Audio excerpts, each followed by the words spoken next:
Well, good morning, everybody. Am I the last one here? I think we're still waiting for Carrie. Oh, all right. How's everybody doing this week? Good. Busy. How about you? Oh, doing okay. Enjoyed having a little bit of time off yesterday. That was nice. Yeah, it was. I'm super excited. My daughter's coming in to see us tomorrow, so. Oh, that's awesome. Where is she at? She's in Idaho. Nice. So, yeah, we haven't seen her since the wedding, so that will be exciting. Very cool.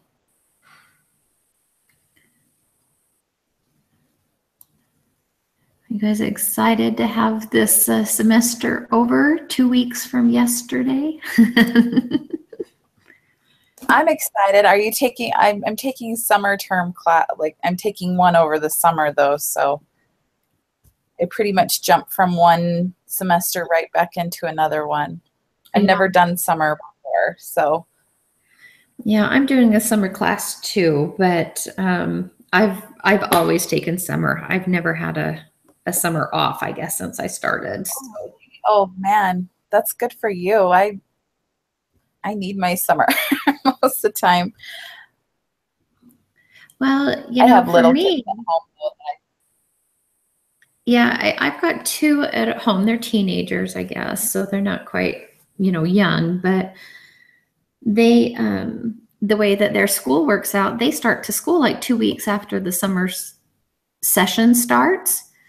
So I'm like going, even if I took it off, I would be home alone for 5 weeks of it doing absolutely nothing.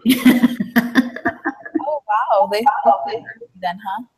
Yeah, they do start early here. Okay, cool. I think we're ready.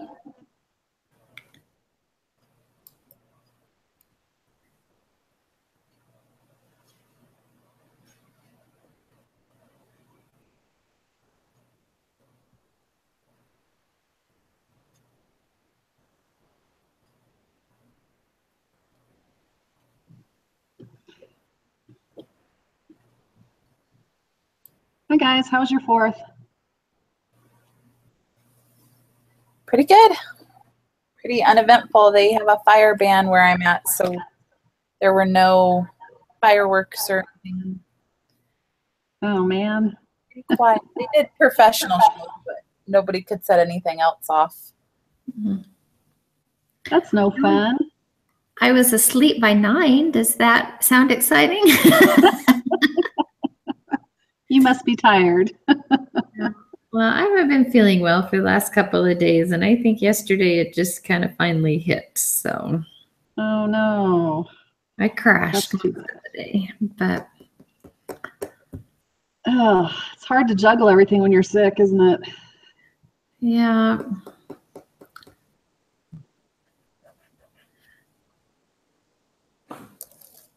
Hey everybody, sorry about that wait. I was just trying to get everything set up. I have to be on twice because the speaker on my laptop isn't very good. So that's why you see my thing on there twice, because I have to be on my phone and my laptop. So we'll go ahead and get started. It doesn't seem like it's going to be too bad of a discussion today. So the first thing is we're going to talk about the employment at will exception. So that was that second article. Is anyone willing to just quickly go over I think there's 4 exceptions, just real quick. If you'll remind us what they're called, I can take a stab at it. Okay, so the first one is the breach of implied contract. Okay, so that, if I remember correctly, is when an employer kind of leads the employee to believe that they're doing a good job, so that they're getting promotions, they're getting, raises, they're not getting any negative feedback. So that kind of implies that they're doing well and they're going to continue their employment. Yeah, perfect. That's it. The next one is breach of implied covenant of good faith and fair dealing.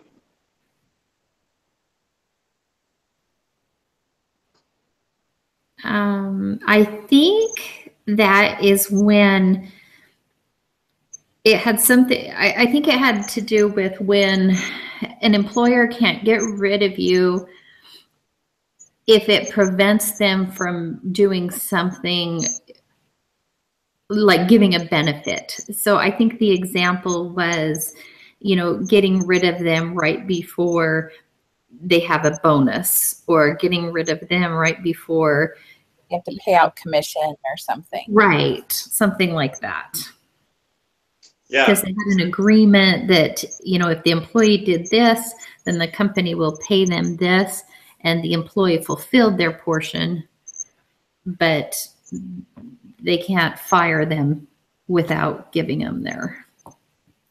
Yeah, so pretty much avoiding what they've made in a contract to do. So good. Okay, the next one is violation of public policy. Do you want me to do all of these? Or am I mean, I will. I just don't want to take on there. Choose one person. So if you want to, you could. But anyone could do them. It doesn't matter. Okay, So I didn't want to. Go ahead, Kim. Can't fire somebody for having to serve on a jury, or if they've been subpoenaed, or if they report child abuse or elderly abuse or things like that. So if they're following the law of the land, you can't fire them for that. Yeah, exactly. That one's pretty easy. The last one is discrimination statutes.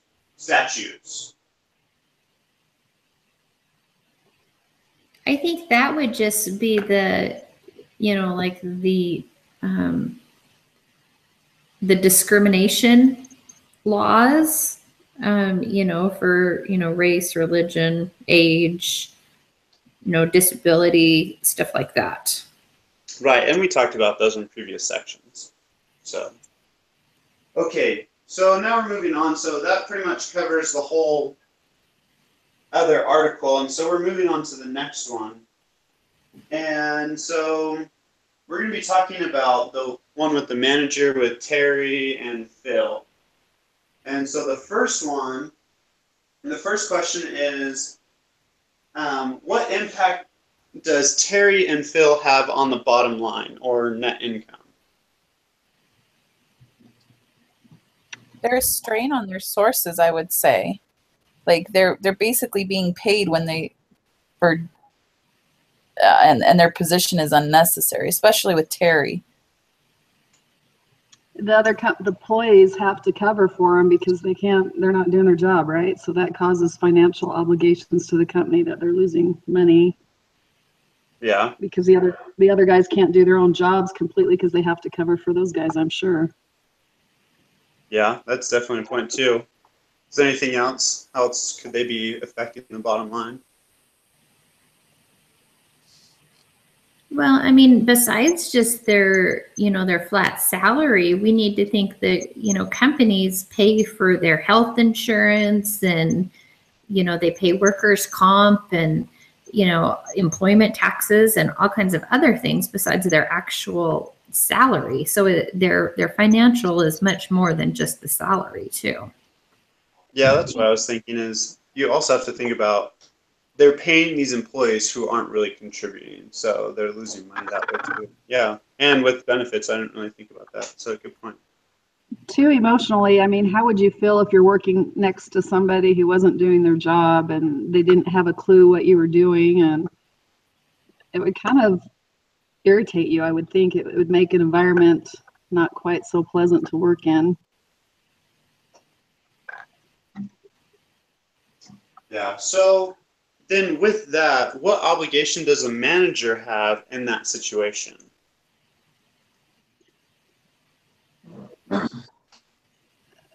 To train his employee or find a place where he fits best, I guess, in the company. And then to review him correctly. I totally agree with Carrie. I think that the manager has an obligation to try and bring him up to standard. And then if that's not possible or if the employee is not willing, then to either move him to an area where he or she can, or get rid of him. Yeah. And it says on here that on my discussion leader thing that Terry makes no contribution, so all of his benefits are pure cost to the company that's only making around $300,000, whereas Phil makes a little bit of a contribution. But yeah, so it's going to have to come down to what should we do? Maybe let go of them, maybe move them to a different spot, maybe do some extra training. But yeah, all really good things. Terry's kind of scary because the CEO likes him. So no matter what you do, you have to tread carefully, I think. That's a sticky situation. Yeah, that's a hard thing to do there. I had a boss once that hired one of her friends. And I remember a new person came in and was going to complain because this gal wasn't doing anything right and she was making her do her work. And she came to me saying, I'm going to complain about this employee. And I said, I wouldn't if I were you. She's best friends with her. And sure enough, she did. And she had problems with their job the rest of the year because she complained. And yeah, it's a tough, in reality, it's hard to get things to change. that's true. And that makes it really hard and kind of frustrating. So moving on to the next question, it says, based on what we've learned about employment at will exceptions, what legal obligations could the manager have to Terry and Phil?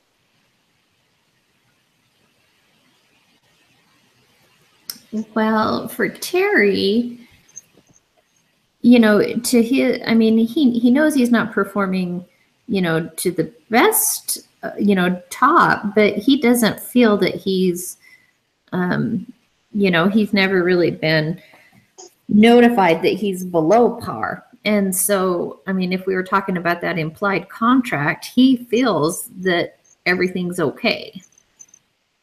Yeah, didn't even say in there that he was expecting to get promoted, or was that Phil? I think that was Phil. That was Phil.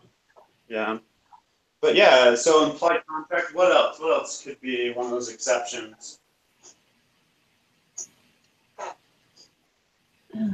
They talked about it briefly in the case, but age discrimination too, because he's a little bit older. But what about for Phil? What are they accepting on him? I think for Phil, it would be because he's, there's the appearance that it might be, I don't know, it might be implied in contract too, because the company kind of rallied around him when he was sick. So that obviously implied that, they were happy with him and they were doing everything they could to keep him. But then also, if they do get rid of him, it might come across that they got rid of him because he was sick or, he had taken time off or something like that. Yeah. So that goes to the discrimination because he did take disability. So very good. So we've kind of gone through the financial, we've gone through the legal. Now, what about ethical? What ethical obligations does the manager have towards these two? I think ethically, a manager has the responsibility. Well, like what we already said, is that you need to make sure you're training, improving the people who are working under you. When you're making a decision whether or not to fire someone or what to do with them, you have to give them the due process. Like, you have to make sure you spend enough time thinking about it, considering it, making sure you're making the decision based on what's best for the company and not what's best for you personally. Right. So, I mean, that's a good point. If she's just finding these people to make her team look even better, is that the right thing to do? So that's a good point.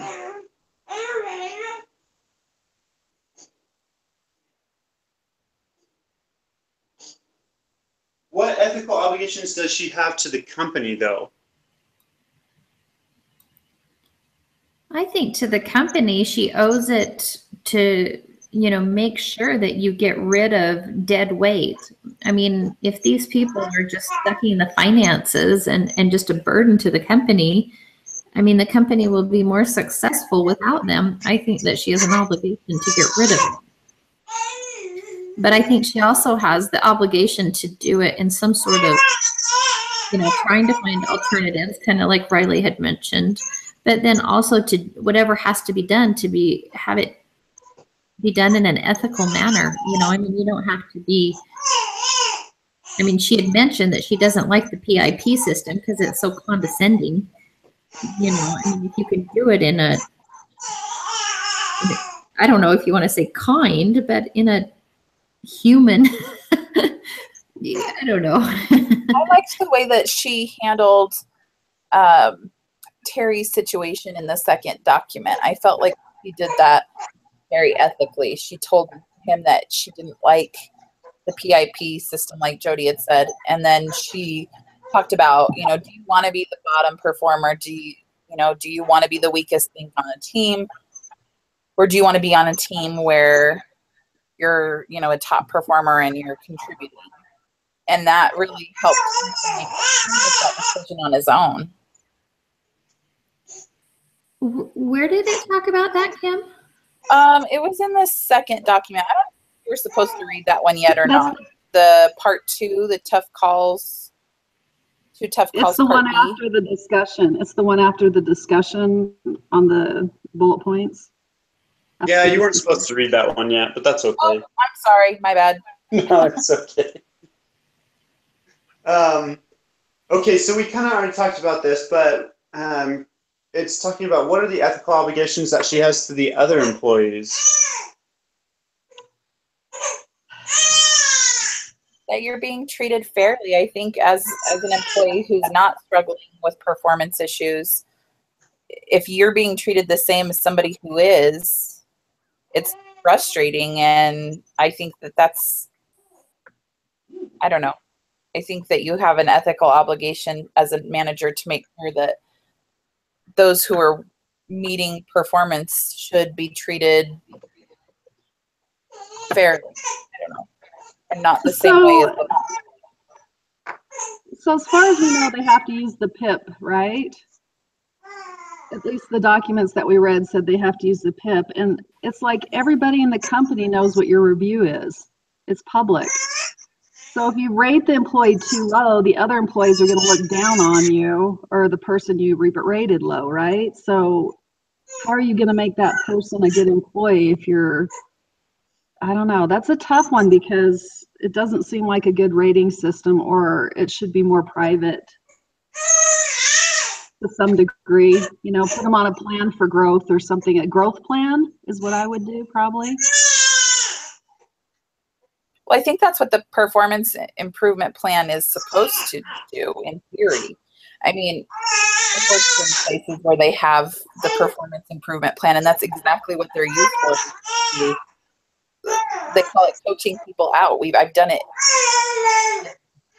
like 3 different This company seems to want to get rid of the people, right? Yeah, it has the false visual. It gives the impression to people that they're the performance improvement plan is a plan to get them back on track and improve them and make them better employees. And they, like the companies that I've worked for that have used those, it's kind of like an unspoken thing that nobody really talks about. Like, this is how we're going to coach this person out. We're going to make them so miserable that either they quit or we're able to fire them over something stupid like attendance, or which isn't really stupid, but like being, like the article pointed out, being like 1 or 2 minutes late.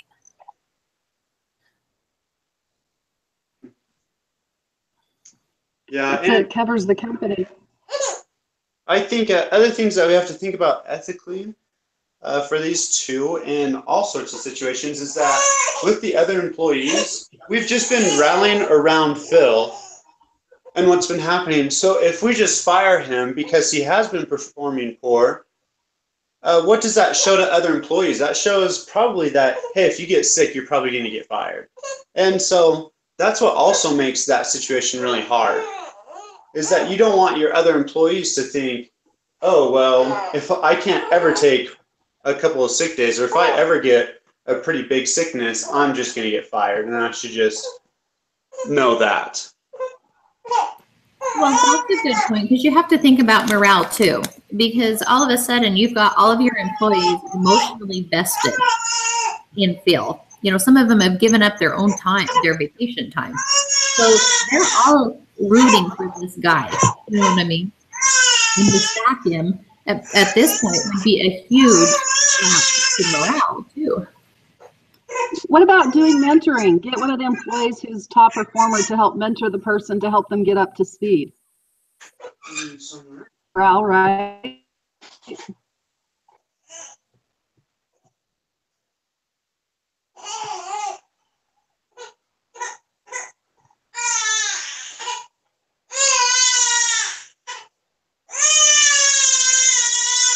I'm really sorry. My dog was tired and not feeling super well today.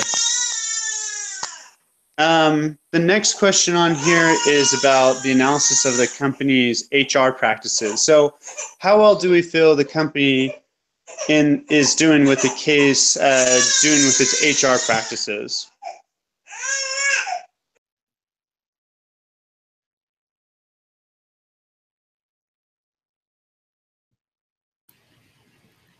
Well, I don't think they've done a very good job, even the way that they hired Phil. You know, they had policy, but they didn't really follow it. And so that just shows that, you know, and the fact that it came from the CEO and the vice presidents just kind of shows that the company doesn't really, even though they have policies, they don't really respect them or follow them.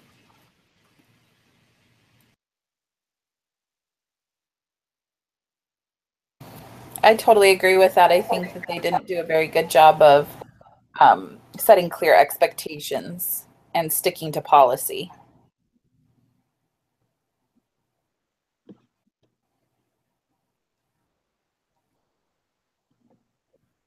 Yeah, I don't think their hiring process has been super great, but I think also that upper management has kind of butted in certain circumstances, like with Terry. They all said don't hire, and they hired him anyway. So yeah, I think that it's been hard, but they haven't really been doing their job. What about how how have they been doing with managing and giving feedback?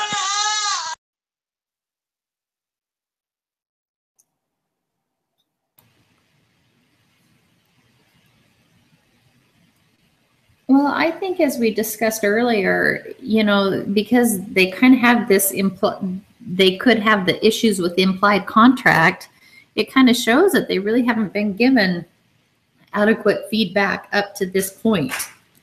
I mean, I think it was Phil, the one that they had tried to, pick up little pieces from everybody else's. He just didn't have the analytical mind for it, but he was good at support. There just wasn't maybe enough work for that. But I mean, I still don't think he understands the big picture, that this is a problem, that his job can't continue as it is. So I don't think either one of them have gotten the feedback that they need. I agree, and I think that the first one, I think it was the first one, Phil, he had originally responded or reported to Rachel, and she was like consistently giving him 3.5s on his reviews because she was basically afraid to step up, and because of his connections, she was afraid to tell him how he was really doing on his job. I think that kind of gave him the false understanding that he was doing really great when he really wasn't. Yeah, and that makes it hard. I mean, and you're right, because she was doing that for Terry, and that's because she was scared to fire him because he was so good friends with some of the presidents and vice presidents.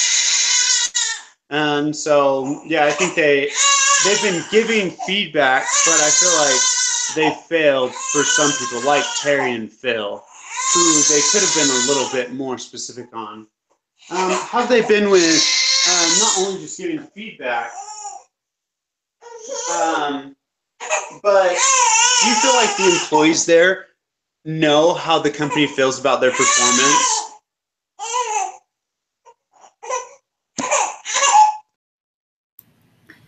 I think it probably depends on the manager, who their boss is. Like if you were under the lady that wrote this, I think you would know. I think she's in this situation because, she's trying to set this precedent that hasn't existed before.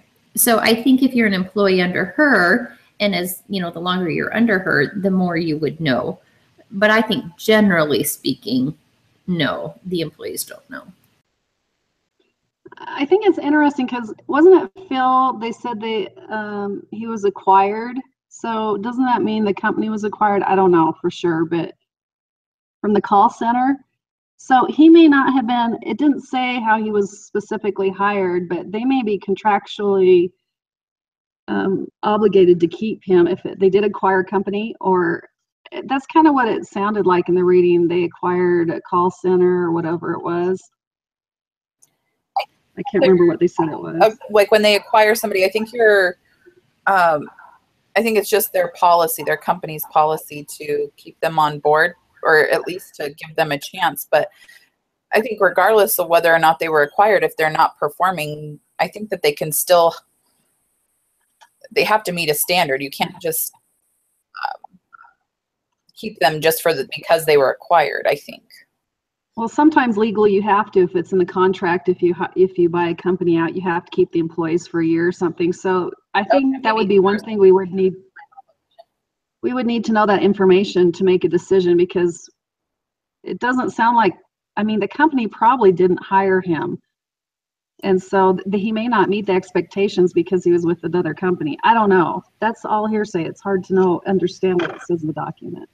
From what I understand, it was not a contract obligation. Like Kim said, it was just a policy of the company. That's just something that they tried to do to be a good company. So then they're going to have to either fix their policy, right, before they get rid of him or do anything with him? Well, do we know how long ago the acquisition even took place? I mean, it could have taken place 3 or 4 years ago. I mean, do we even know that? It doesn't even say that much information. It's just like a one-sentence thing when they acquired the company. But So, Not even be a written policy. It may just be kind of a, hey, let's try to keep everybody too. And that's different even. so I suspect that would be, I mean, we got to figure out all the laws that are involved so that, because potentially Phil would be a tricky one because he's sick. And I think getting rid of Phil would be tricky legally. And especially since he has no previous poor reviews. So I think that one would be a tricky one to do. And I think with Phil, I think they had a good idea with letting them work there for a little bit. But I think they should add into the policy that after that year is over, that they should have a performance review and assess whether they should still be in the company or not. Because I feel like I like that. he was, you know, you can't just say, oh, he was only a call center manager, he can't do anything. So you have to find him some sort of position. And if you feel like he could have excelled at that position but just didn't, then that year performance review, then you say, okay, we have to do away with Phil. So that's a great idea. I think a probationary period, that's a great idea. yeah, because it talked about that for a year, you can't fire them. So I think just after that year, then you just say, okay, well, now let's decide what we should do.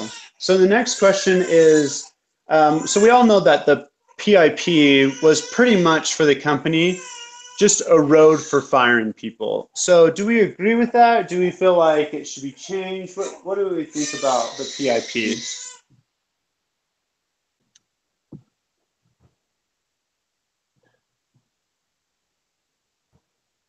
I definitely think it needs to be changed. Yeah, I think, I mean, you do need some kind of system that like helps you evaluate people and you document things so that you have a process when you fire people. But that doesn't necessarily mean the one they're using is working or it's good. I mean, it shouldn't be specifically just to fire people. It should be more performance to help people improve. And then you can also use it if they're not improving or if they have poor performance, you can use that, you know, when you are firing them to help them understand what's going on. I think that's a perfect point, Riley. I think it should be used in both directions. It shouldn't only be used to coach people out and to basically be a way to document people for firing, like way to document the reason for firing people. So it should move them one way or the other. It should either help them to become better employees or should help you get them out the door if they're not willing to become better employees or incapable of becoming better employees.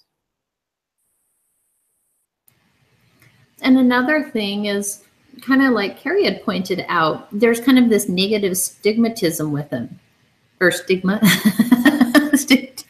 Anyway, there's, you know, everybody knows about it, and you kind of have this, you know, I mean, your bosses know about it, and a lot of the other people, the coworkers will do, you know. And I think if it really is an improvement plan, like they claim, or what it's titled, you know, it shouldn't have the negative connotation, I think, that it does. Yeah, I agree with that. I mean, it seems like it was a good idea at first, but it just became something to fire people. And I feel like if they really use it for what they originally thought it up to be, it would probably be a better plan. But because they've kind of done it this way with just it's a road to fire people and it's an excuse to fire people, it's become something that it shouldn't be. And I agree with that. The next question is, do you think the manager can make good decisions about these two individuals, or does she seem to be influenced by the basis that it will be by the biases of the company, so it will be hard to overcome? So what do you think? Will it be hard for her because of the company policies, or will she be able to make a good decision?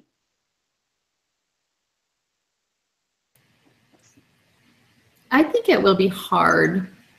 But I mean, she admitted that she was, you know, a type A personality, and she kind of bucked authority and kind of did what she, so I think for this individual, it might be easier than others, but I don't think the policies make it easy at all to do the right thing or the needed thing.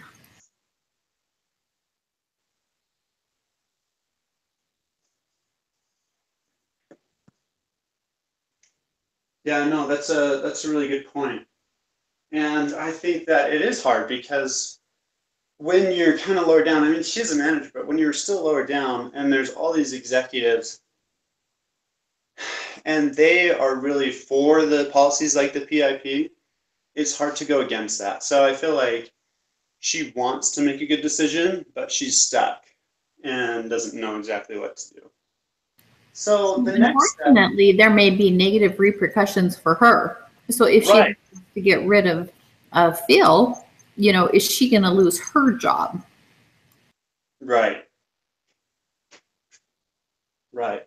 So that does make it really hard, especially with Terry, who's the friend with the executives. Oh, yeah, sorry, it was Terry. That's what I Yeah, meant. I knew what you were talking about. So this next part is the final decision. So this is our final decision. So we're going to go through, and so you can think about it for a second here. And I'm going to ask everyone what your decision is and what you think should happen, if you should fire or what you should do with Phil and Terry. And then I'm going to ask some follow-up questions. So as you're thinking about what you should do with them, also think about these things. Ask about what would be the alternatives to firing Terry. So what else could we do besides firing Terry? Another question to think about is what message will firing or not firing Terry will send to the other employees? And that's for Terry. And the last one is, are there any creative options that might work? So take a second here and think about what you would do and kind of think about those questions as well. And then as soon as the first person's ready, just go ahead and answer what you would do with Phil and Terry.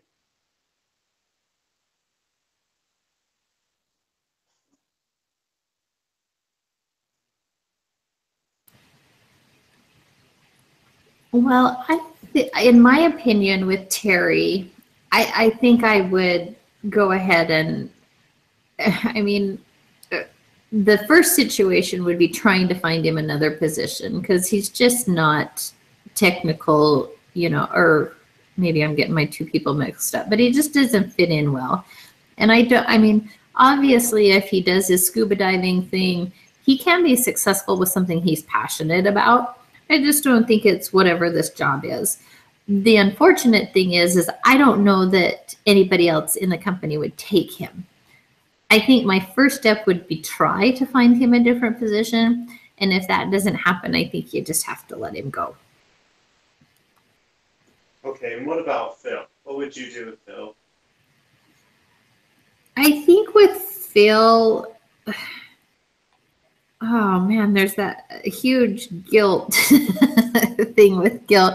I don't think since he's not quite as burdensome, you know, I mean, he brings some value, just not, like they said, a whole person value. I think I might try and find another position or even have him do part-time in another area, you know, where he can pick up the slack, maybe the support for a different area, maybe another department also, maybe try to help him feel fulfilled that way. Okay. Very good. Okay, who wants to go next? What they should do with Phil and Terry? I can go next. Okay, Riley, go ahead. What would you do with Phil and Terry? So Phil, I just think he should just be let go, honestly. Terry, I mean, I would want to get rid of him, but because of the conflict with the management, what I'd probably end up doing is just tell management, look, like, Terry has no place on my team. Like, if it's up to me, I'm going to get rid of him because, like, he really doesn't belong in this job.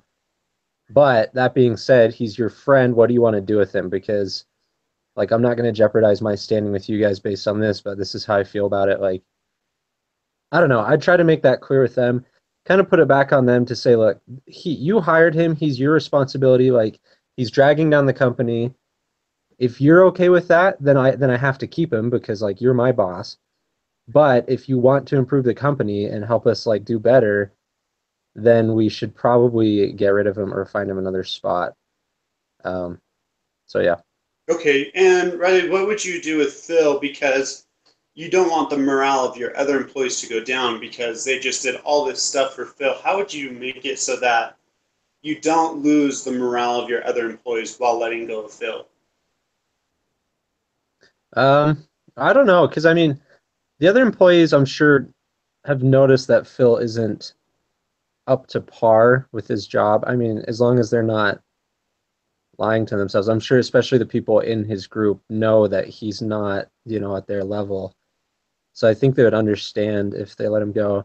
As for just like an overall general company morale based on like the stuff that happened with him, I don't know. I didn't really think about it. Yeah, that'd be hard to try to think of something that would help everyone understand correctly. Maybe it'd be better to wait a couple months to fire him just to make sure that people don't try to connect him being sick with being fired. Yeah, that makes it hard. Definitely. Thanks, Riley. Who wants to go next? I can go next. Oh, go ahead. Oh, sorry, Carrie. If you want to go, you can. Okay. I wouldn't fire either one of them. I would give them a low review. Like, what did they say? 2.5 is a poor review. Because they haven't had any poor reviews in the past, it's kind of like snuck up on them. I think they need to have one poor review and a chance to make it up within a time frame. I'd give them a time frame that they had to meet, and then we would review firing, would be my personal opinion. Okay, so kind of give them a period after giving them a review to see what they do. Yeah. Okay. Especially since they haven't had any poor reviews in the past. I mean, that's kind of if they truly thought highly of themselves, it might be a shock to them. I don't know. Right. Okay. That's a good point. Okay, Kim, I think you're last. What do you think? So I kind of put myself at a disadvantage because I read the last thing and I know what was done. So it's hard to think independently. But I think with the first one with Phil, was that the first one? I think. Let me look. Yeah, he, I don't know. It's hard. I would definitely give him a poor review. And maybe do something where you do like a performance improvement plan, but not, I think that they need to restructure their performance and improvement plan and call it something different so that it doesn't have that negative association with it, that people are just going to get coached out, but maybe either try and improve him as an employee and give him some opportunity, but then also hold him to a firm standard and let him understand that if he's not going to meet these expectations, that there won't be a place for him on your team. The second one, Terry, I would probably, so when I was reading about Terry, I felt like he had the capability to learn. No, I think I have him backwards. I think Terry was the first one. I think Terry's the one that's friend with the executives. Yeah, I got him backwards. So Phil is the one who I would, I think he has the opportunity to learn. He doesn't have the science background and the technical background, but I think almost with any position, if you are given the opportunity, I think generally most people have the capability of learning a skill or learning how to do the job. And I think that maybe they should start him there by trying to bring him up to that standard through training. And then if he wasn't consistently improving, then either transfer him to a different area, find him a different position within the company, or let him go. That way it shows to the other employees that you're willing to invest in your employees, to bring them up to speed. Right. Okay, I think that's a really good idea. So our next step now is to read the rest of the story. So go ahead and go to that second document. It's called Dismissing Employees Part 2. And go ahead and read that really quick. And I'll give you a couple minutes to read over that. And it says that you need a code. Just let me know if you actually need the code or not.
Okay, I'm done.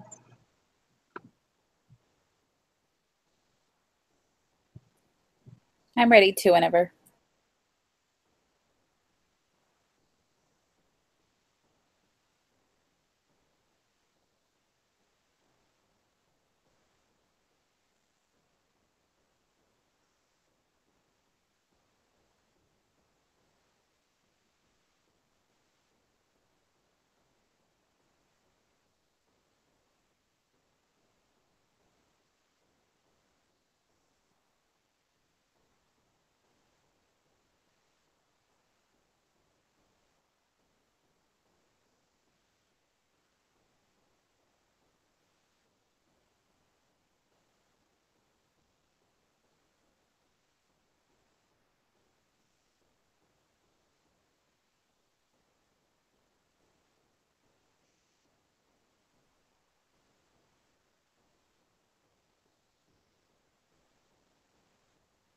Okay, I'm good. I'm ready to. Okay, very good. So how do we feel where did the manager do well?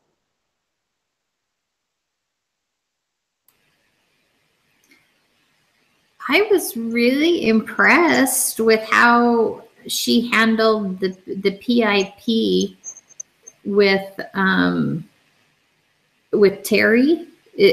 Was that his name? I'm getting him mixed up again. So I mean, she didn't put him on PIP, so there was no negative, connotation. So that probably helped save face with him. But I think because she went out of her way trying to save, she approached it like it was a way to save his reputation. And in doing so, I think kind of kept the ties good with the CEO. You know what I mean? It didn't come out negative. So I thought that was handled really intelligently. Yeah, me too. What else? Is there anything else that people feel like she did well with? The fact that she had foresight to see how to lead him to make his own decisions and realizing he wasn't best for his team and how to work around that was impressive. But also too, how they had employee, and I never thought of this before, but instead of getting rid of Phil, they just had a new spot for him when he came back from his leave. So that was clever to even though you had an extra job you had to create. But I thought both decisions were really clever. Yeah, I think they were really well done. What did we feel like she did that was really effective? I think it's kind of a similar question, but I think what she did really well was she just communicated clearly with him, especially with Terry. Like, she just told him exactly what was going on. And I think because of that, he didn't get offended or anything. He's just able to accept it and just kind of, understand it. Instead of, trying to be like hinting at it or like trying to get, some like message across that you don't really say, which I feel like happens a lot. yeah, she was really just transparent with him, and she wasn't beating around the bush. She just told him how it was. Yeah, that was really good. Anything else that we feel like was really effective or well done by the manager?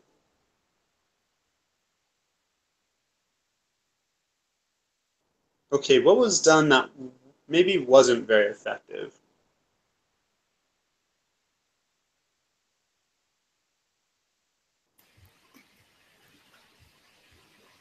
I think the only negative thing, and I mean, I think she did the right thing. I mean, I think it was handled very, very well.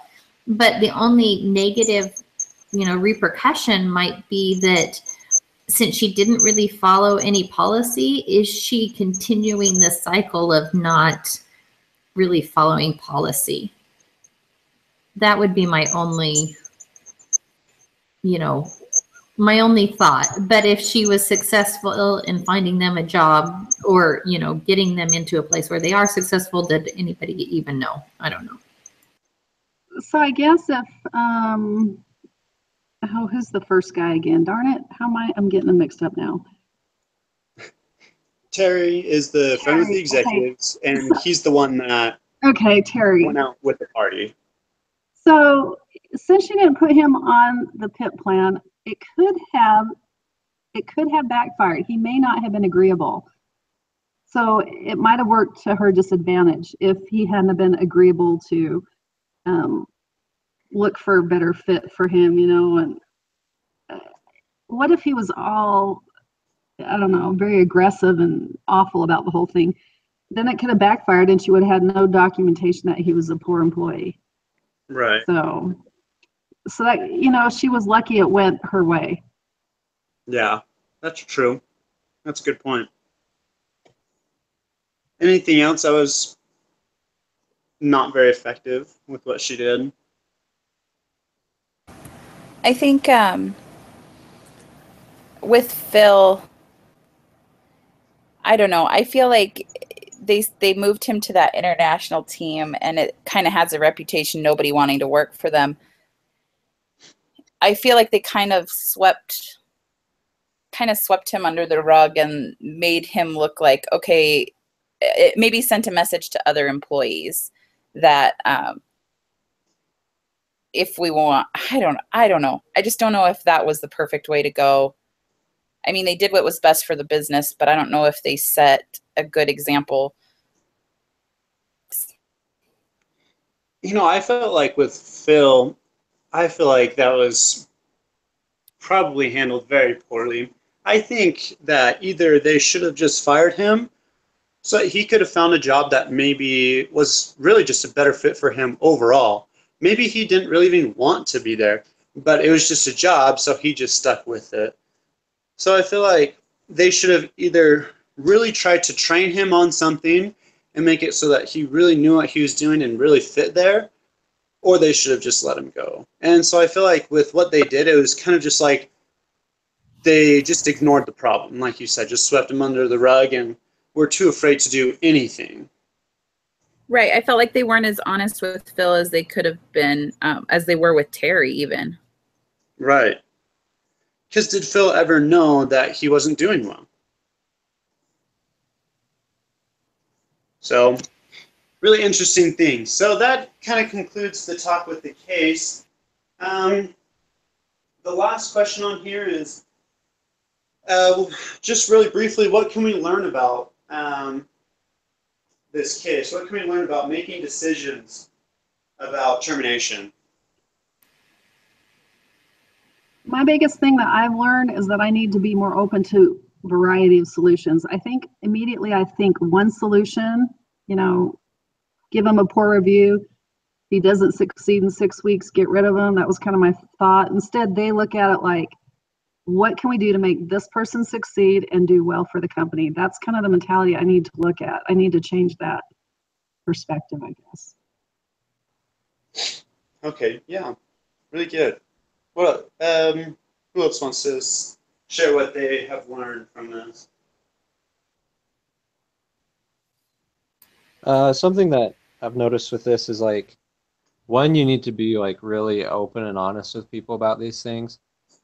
Because I feel like when you try, I don't know, when you try to like protect people's feelings, when you try to protect people by not being open and honest with them about this, it just makes it 10 times harder and worse in the end.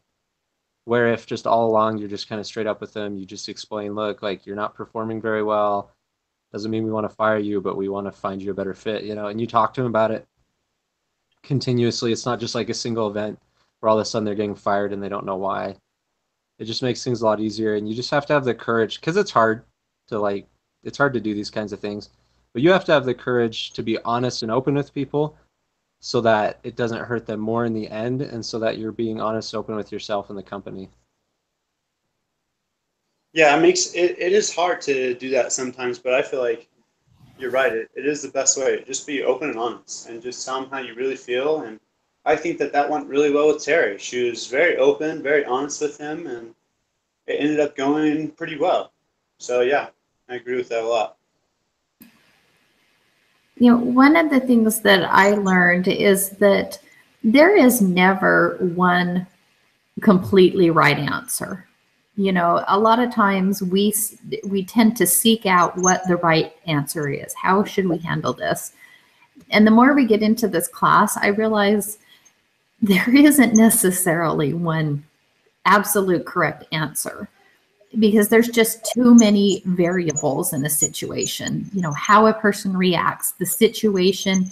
Even if you're firing two people, their backgrounds are different, their circumstances are different. And you can't just overly but you can't over policy everything to the point.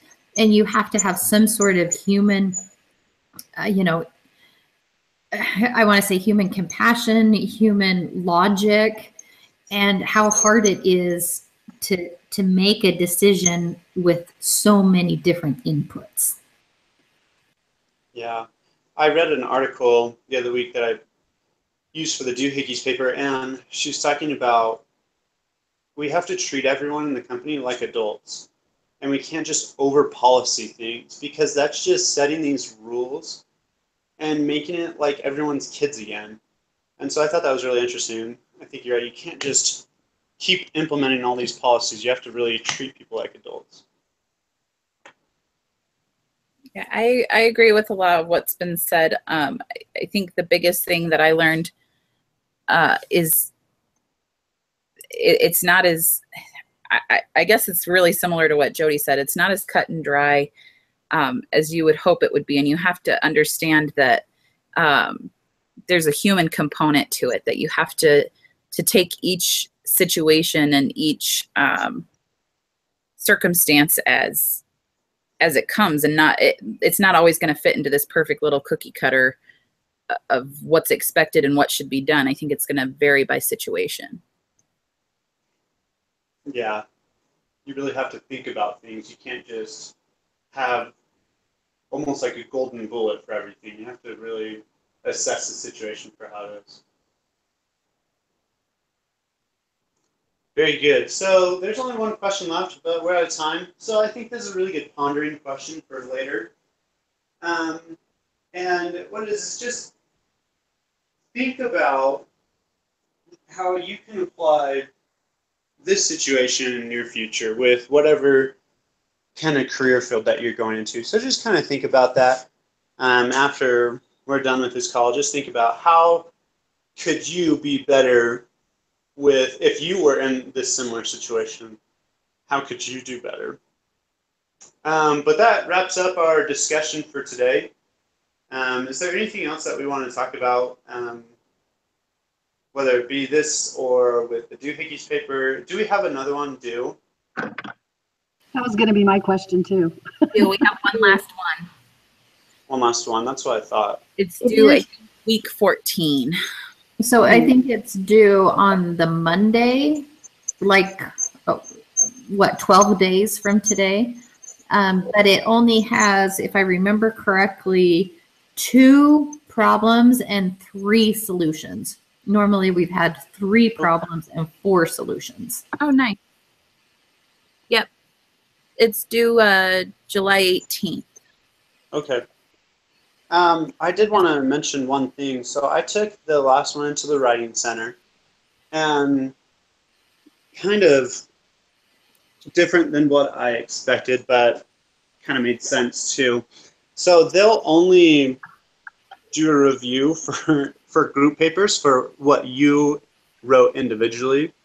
And so I think it was a little over hoping for me to think that they were going to edit the whole entire paper, because it's pretty lengthy. But I was thinking about how we can do it so that just not one person is editing. And I looked back on what the teacher had said for his reviews, and he really didn't say anything about grammar. He didn't say fix your grammar mistakes or anything like that.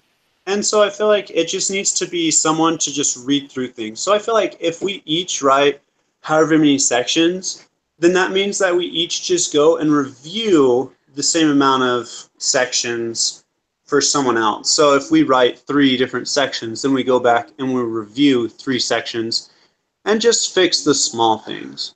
And I think that will be good enough, because he didn't really, it doesn't really say in there that he docked that much for grammar. What I think that's good in theory, but one of the things that I have found through editing is that very few people actually read what is before or after them. And so some of the things are actually being duplicated, like the exact, same issue. Of that, I know I am. That would not be caught with that type of editing. Okay. I don't know how everyone else does it, but before I write my solution, I go and read all the other solutions first to make sure that I'm not doing that. I don't know if that helps a ton, but that's what I try to do to make sure that I'm not duplicating other people's posts.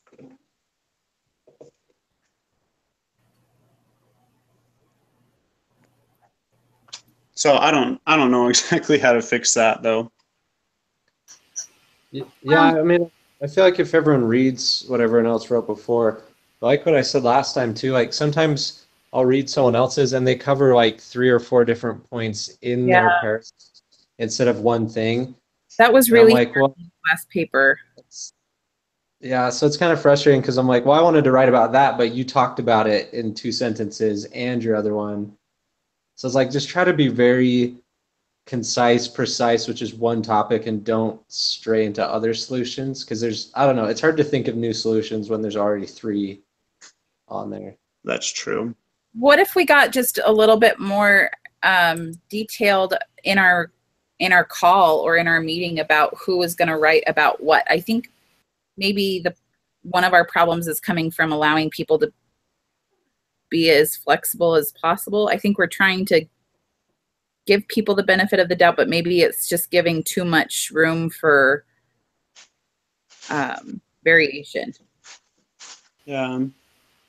You know, Kim, I've debated about that because I was thinking, you know, like with this week, one of the problems we can have that we probably should discuss for this week are hiring and firing procedures. You know, we can discuss both of those things. You know, we have, I don't think we've covered them, but in the doohickey, they did have problems with, you know, somebody wanting to be fired right away, and then the hiring practices. So, you know, I would think, should we say, you know, for one person, right, well, we have to have policies, have person 2 write, they have to be, you know, or they have to be distributed and trained on everything. You know, and I was thinking maybe we could do that. But the bad thing about that is, I've debated with myself, is when people do research, there's a lot of awesome ideas that have come up into our papers that I never would have thought of on the cuff if we hadn't have done research on it. So I don't know how to go on that one. I really don't care what I do. Just put me down for something and I'll do it.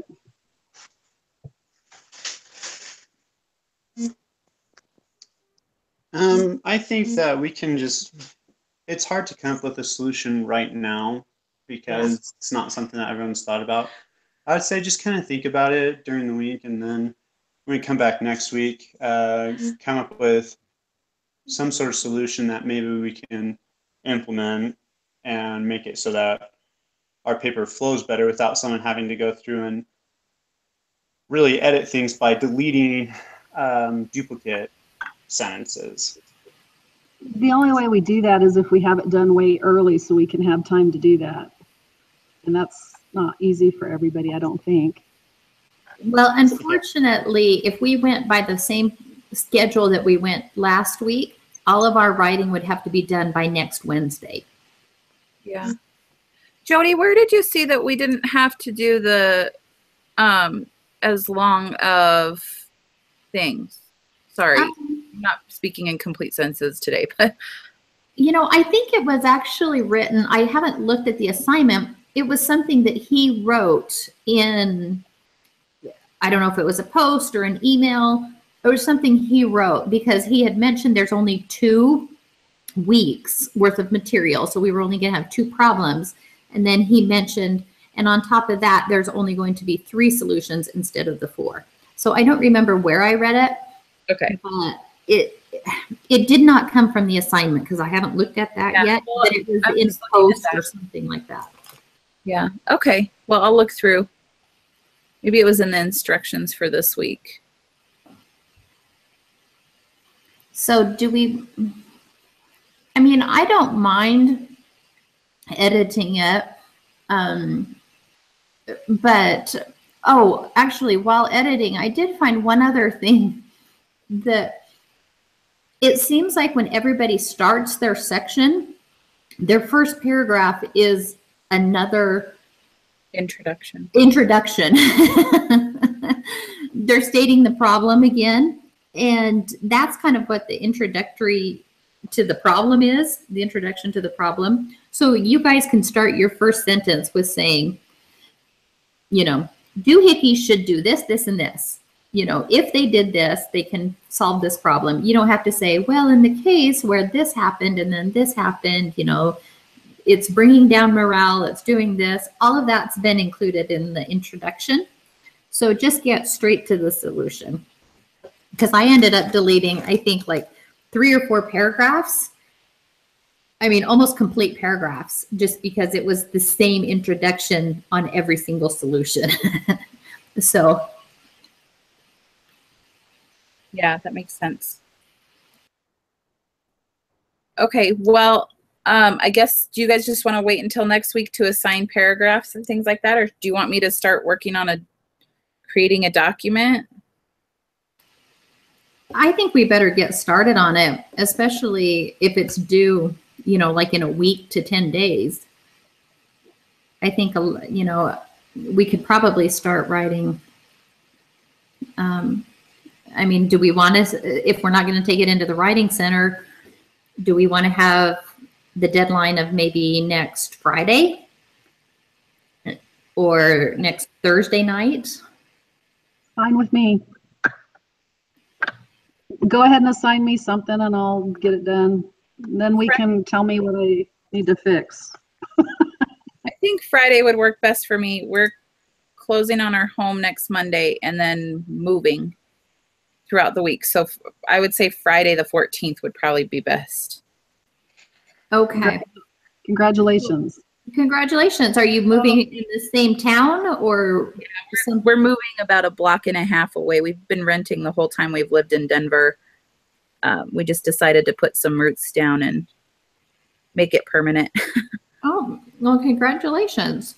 Thanks. It's tough moving during the middle of a semester. That's what we've done this semester. So Yeah, I've got good kids. Hopefully they'll help me out a lot.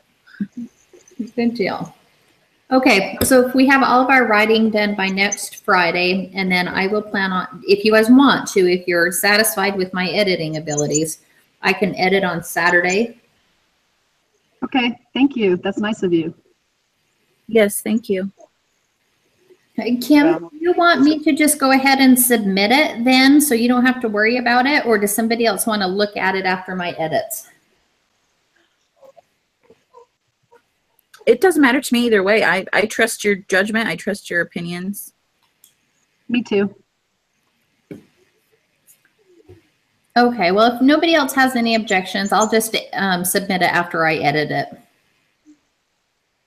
All right, that's it. I'll talk to you guys later. Okay. All right. All right, bye. Bye.